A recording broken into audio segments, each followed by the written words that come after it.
So when a person has kedusha, the type of things that they attract are similar to them. The types of things that they distance are the opposite. The tumah is scared of it. The kedusha connects to it. A holy woman, a holy Jewish woman, is always going to get somebody that's close to her. How do we know? The Gemara, Masechet Sota, page 2a, says a person gets a zivug based on ma'asav, based on his actions. Which means that the zivug of a person is based on his actions now, not what he did in the past, and not what he would do in the future. It's a revolving wheel. Why? Because HaKadosh Baruch Hu says, based on what you're doing, that could change. I put you into the world, and you came into the world already a level 7. The zivug that I decided for you before I brought you to the world also was a level 7, from 1 to 10. 1 is, let's say, Esav. 10 means you're Yaakov, Tzaddik. You're 7, you're good. The zivug that I picked for you also was a 7, but both of you were babies. As you grow up, 18, 19, 20, 21 years old, 22 years old, you decided that Torah is not really that much for you. You want to be a philosopher. You want to be this one. You want to be something else. So you drop from a 7 to a 3. The tzaddikah that I wrote a check with your name on it, she, not only she didn't go down, she went up to 8. Or she stayed at 7. To continue putting the 3 and the 7 together is not right. Why? Because that would be a punishment to the 8.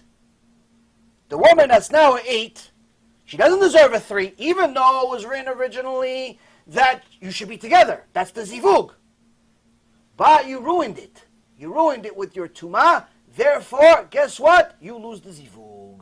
She now gets a new zivug. Why? A zivug that's measure for measure, that's righteous for her. She's an 8, she's going to get somebody close to her. 6, 7, 8, 9, 10. Somebody close to her. She's not going to get a 3. Why? Because giving her a 3 is a punishment. She doesn't deserve a punishment. On the other hand, if it's the opposite, it's the opposite. Meaning, if she dropped to a 3 and he stayed a 7, same thing, just opposite. She's not a zivug anymore. He's going to have to, Hashem's going to have to give him somebody else. Based on ma'asav means that it's based on his actions now. How is he now? Which means, if sometimes you see odd couples, this always fascinated me. Sometimes you see odd couples. You see a really, really beautiful woman with a guy that looked like he was born in a cave. It's like a hunchback. He's got 1 foot longer than the other. You're not really sure if he's human or not. But she could be a model for every magazine in the world. Hashem Yachem. You have no idea how could this be. Or the opposite. You see the guy is a really, really handsome guy, and his wife, I don't know, her and some animal from the zoo, you really can't tell the difference. You're not really sure what happened there. But he loves her like, oh, she's my peach. She's my cookie. She ate a cookie, maybe. She's going to eat you too. I don't know. You sure she's a human? You're sure? You're not sure. But you see them together, they're lovebirds. You're not really sure. Same thing happens in the religious world sometimes. Sometimes you see a woman, she looks like Mama Sarah Imenu. Mama Sarah Imenu, she has the kisui rosh, everything. Wow. You're like thinking, wow, I wish my son marries a woman like this. And you see all of a sudden a husband comes out of the car with his leather jacket, spiked hair. Hey, what's up, man? Wait, is that a driver? A driver? Why are you looking at my wife? Wow, how did that happen? Wait, maybe kidnapped her. Maybe he's one of these Arabs that kidnaps Jewish girls. How could this be? How could this be? One of two things. I mean, it could be one of many things. I'm just giving you a couple examples. One, she wasn't always like this. At some point she did tshuva and he didn't. Possible. Another option. He fell off the derech. She did tshuva. She's stronger. Or, on the opposite, they were both religious, but he fell off the derech, he became thug. Third option is the most relevant. Because the first two you already figured out for yourself. Third option is this. Third option is, she's not really like that. It's all fake. Meaning, she looks like that. She has the kisui rosh, but what goes on in her mind and what her hands do and what garbage comes out of her mouth, Hashem yirachem aleinu. Korach ve'adato is saying, look at her, how come she's not here with us? The garbage and filth that come out of this woman's mouth is despicable beyond despicable. And when I'm saying this to you, I already have a few pictures in mind of who it is. They look, I'm telling you, like they just came from Mamash, the school of Sarah Imenu Institute. They look, they have turbans like the Rambam. They have, modest as modest can be. But the filth and garbage they write on the internet against me, Rav Mizrahi, anybody that says the truth, against the Torah, against Hashem, against Tzaddikim, ooh, wah. You look at them, Rabbanit. You start seeing what they write, stuff that they say, Hashem mirachem aleinu. Why? It's all fake. It's all fake. It's just a fashion show. It's a fashion show, Rabbatai. That's why the husband looks like that, or vice versa. He looks like a tzaddik, she looks like she just came from 42nd Street. Same thing. Why? He's a faker. He's a faker. So, when you're really kadosh, Hashem brings you kedusha. You're tameh, Hashem brings you tumah. That's it. That's how Hashem runs the world. That's how Hashem runs the world. Don't ask questions of Hashem.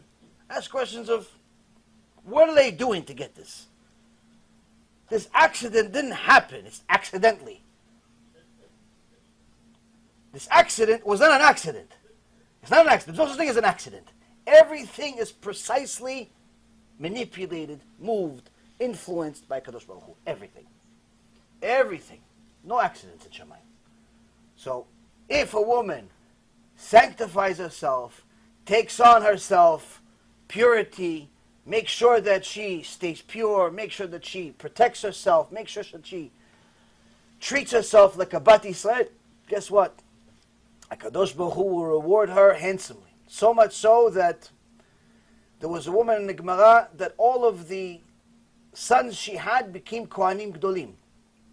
To such an extent, the Gemara says that all of the sages came to her and said, how is it possible that every one of your sons is Gdol Ador? One son, okay. Two sons, 7 sons, all of them Gdolei Ador. All of them the biggest rabbis in the world, the most pure rabbis in the world, the best in the world. How? What'd you do? She says, Miyamai, my entire life, I never even let the walls in my own house see my hair. She hired a woman to cover her with a bed sheet so she could change her kisui rosh inside her own house. The walls didn't, this is not halacha. You don't need to do that. In your own house, as long as there's no other man other than your husband, you could have no kisui rosh if you don't want. But most people that have kisui rosh, eventually they wear it all the time. But you don't have to. She took it to the next level. She says, wait a minute. Yes, there's no human being here. Yes, there's no stranger here. But a Kadosh Baruch Hu is in my house all the time. Now, Kadosh Baruch Hu, I know you can see everything. With the sheet, without the sheet. But this is the best I can do. To be modest in front of you also. That is a kosher woman. That's a clean mind. That's a mind that knows that Kadosh Baruch Hu is here. And that's how you have sons that are Gdolei Ador. That's how you have sons that say, thank you, Ima, thank you, Abba. I love Hashem, I love Abba and Ima, I love my brothers, I love my sisters. That's how you get good kids. Why? By being good parents, being good people. Nobody in the world has ever lost for doing a mitzvah in the end.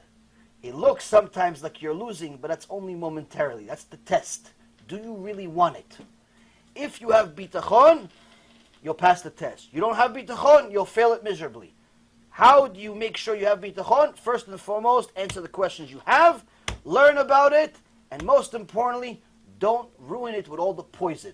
all the secular stuff, politics, garbage of the world, don't ruin it with all that stuff. Even business has its time and day. Everything has its time and day. If a person monitors their eyes, monitors their speech, it's only a matter of time before they become a very holy person. Only a matter of time. Anything else?